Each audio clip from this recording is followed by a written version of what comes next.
variety. Ghosts of the Past, this new Yu-Gi-Oh set, they're bringing back Ghost Rares again, but they're bringing back Ghost Rares where Ghost Rares are the selling point of the set. Unfortunately, everybody was expecting a certain Magician Girl to be in this set, and she's not.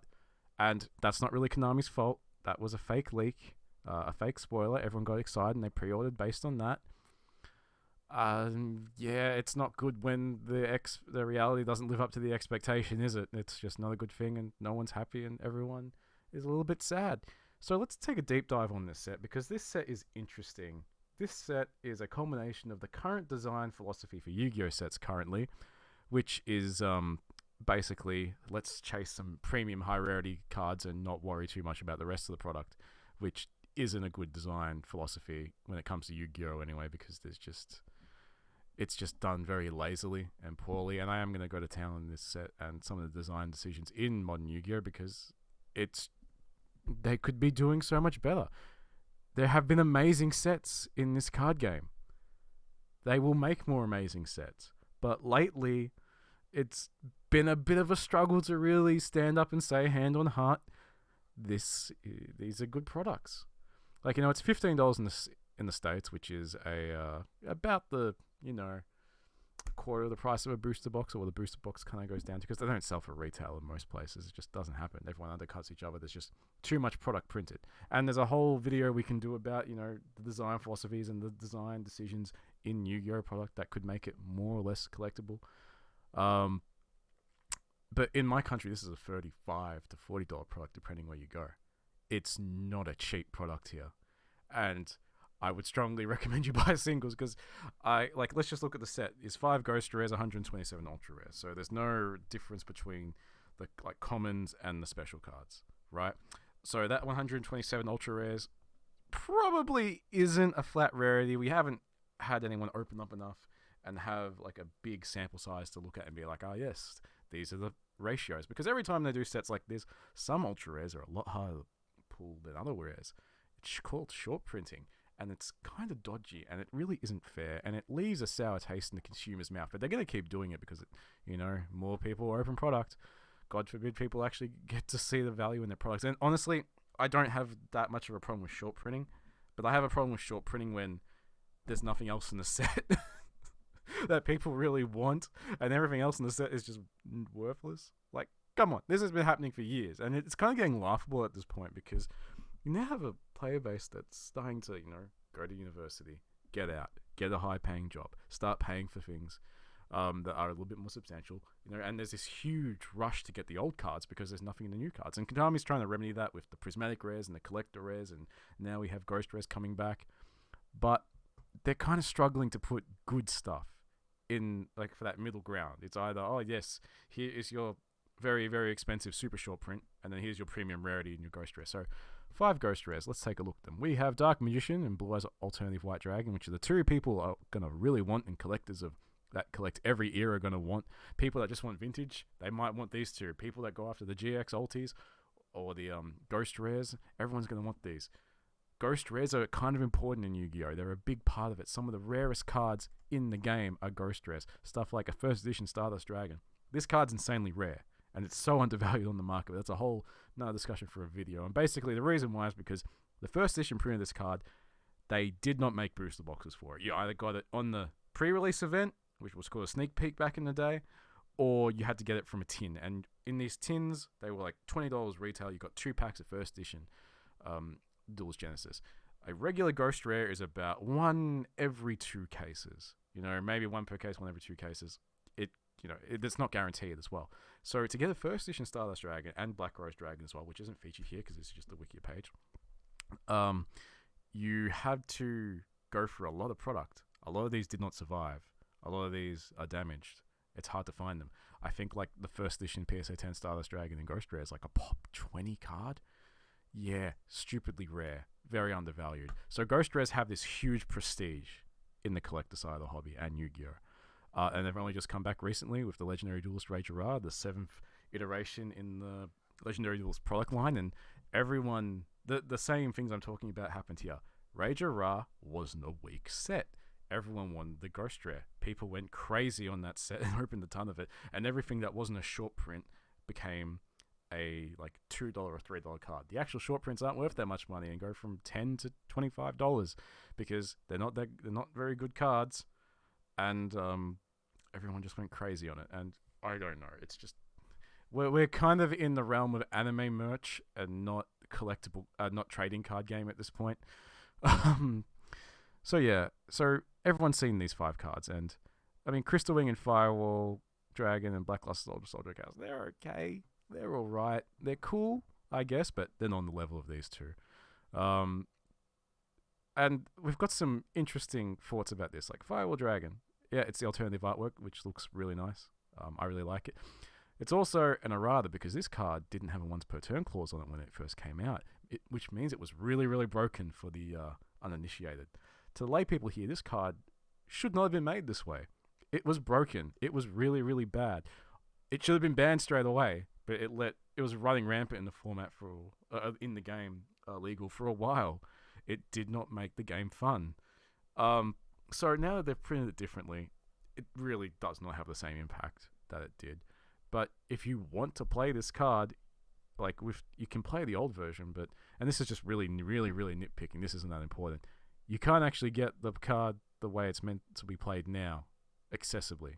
It's not easy to get. It's not easy to access. It's not going to be affordable. It's going to be a $500 card, at least, depending on the pull ratios of these cards. Then you got Blackluster Soldier, Soldier of Chaos. When this first came out, it was what I like to dub a super short print, so 1 to 3 per case. The case being 12 boxes, that being about $800, $900, depending on your part of the world. The boxes of this set have been out of print for 2 years.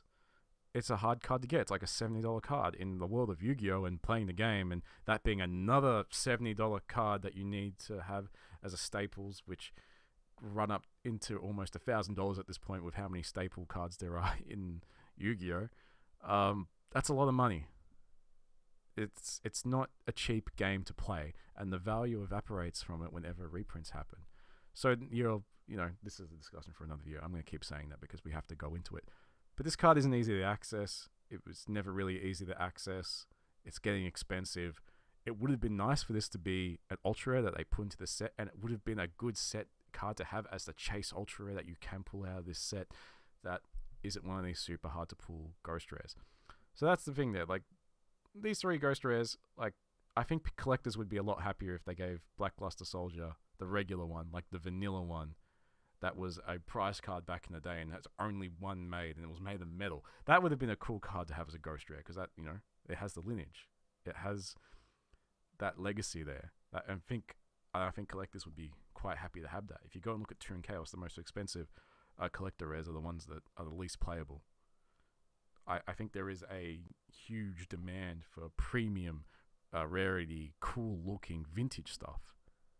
And Konami doesn't really address that. And they are starting to now, because we have the Ghost Rare Winged Dragon Era, Ghost Rare Dark Magician, Ghost Rare Blue Eyes Alternative White Dragon, which is kind of on that, that playing field. So yeah, they're the Ghost Rares. That's the pool of this set. We don't know the pool ratio, so these could be stupidly expensive. They could just be up there to the moon, depending on how hard they are to pull. And we're in a weird position right now because the rest of the set isn't that good. When sets are kind of weak, the other good cards tend to just go high and stay high. I'm going to jump over the TCG player quickly. We'll have a look at what these cards are pre-releasing for. Maybe, we are high to low already. Cool. So we have $25 for this card here that is it's not going to be that playable. So they've imported cards, these new Dragoonly cards, which were from a starter deck in Japan, into this set, and they're some of the most expensive cards. Dragoonly Ram, some of the most expensive cards aren't that expensive. A lot of them are 3-ofs, and they're starting to pre-order about $9 each. These pre-order prices are going to absolutely go to the bottom. Even this card here, Evenly Matched, is probably going to be one of the most expensive non-ghost rare cards. This $25 Red Supernova Dragon, it might be a $10 card, $15 at most, just because it's a cool anime character card. One of the Gen 3, 5Ds, like the third kind of iteration of Yu-Gi-Oh! One of the main protagonists use this card for the lay people here. So if you like Dragoon of these, now you have to go swimming through this set to get it. It's 127 different ultra rares. There's 5 cards per pack. It is 5 cards per pack, isn't it? Yeah, 3. So each box is 3 packs with 5 cards each. They're not cheap packs.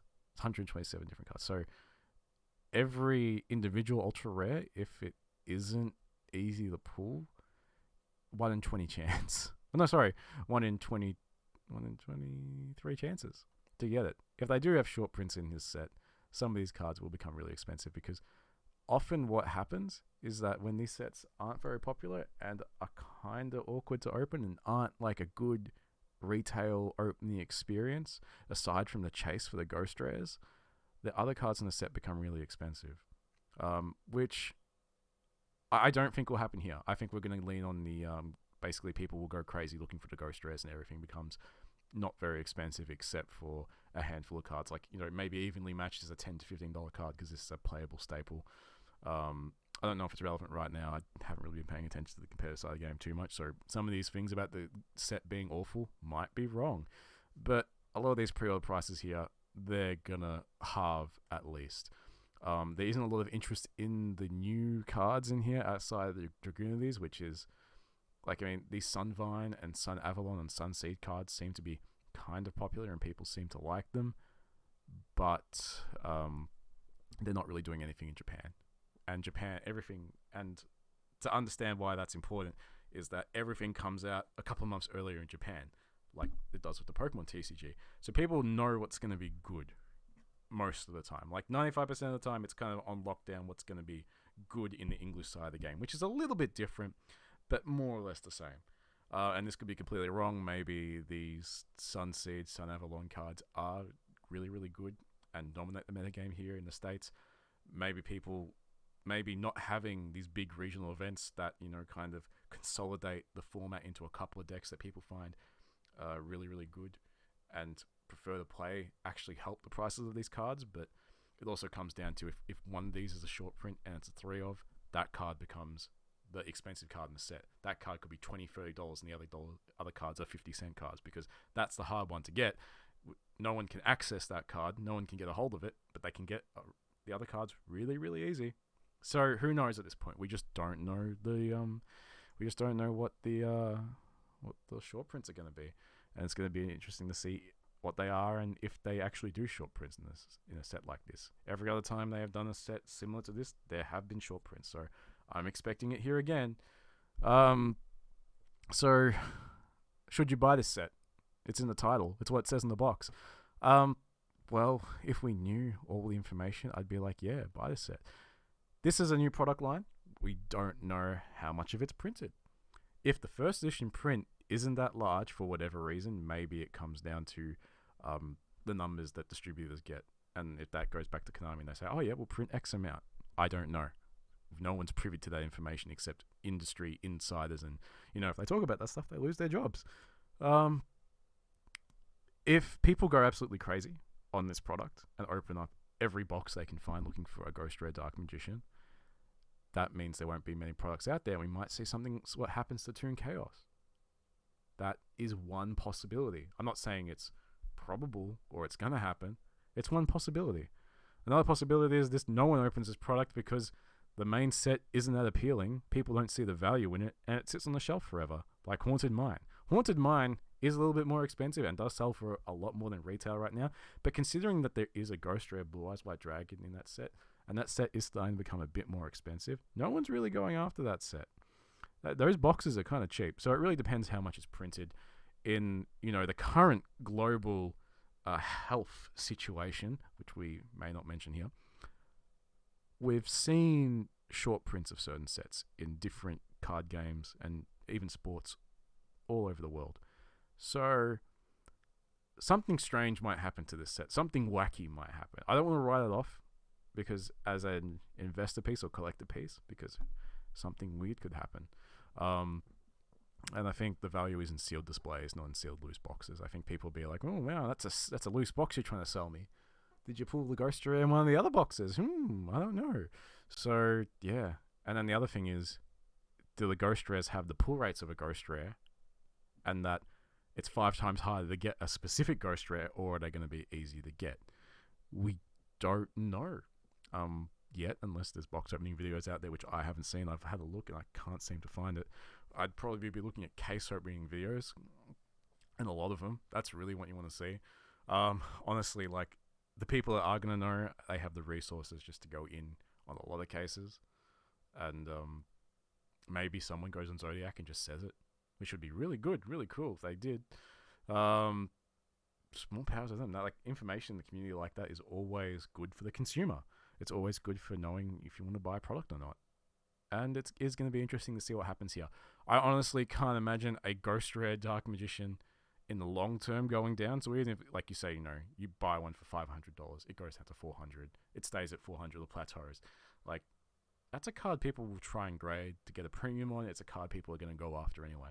I kind of feel like if you really want that card, maybe see what the pull rates are for Ghost Rares first and see if you want to bite the bullet. I'll try and get one. I don't know if I want a US print or a Euro print yet. I'd have to see both of those prints side by side in hand and be like, okay, which one's better, which one's nicer. Yeah. This set could be better.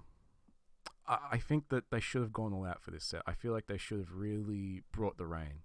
And they haven't. This should have been a special set. And it's kind of disappointing that it's not. But that is Yu-Gi-Oh! You get maybe a couple of good sets every now and then. And then you get something that's a little bit disappointing. And we're all a bit disappointed because we thought something better was coming. From fake prints and just, anticipation of, like, the March reprint set, which is usually good.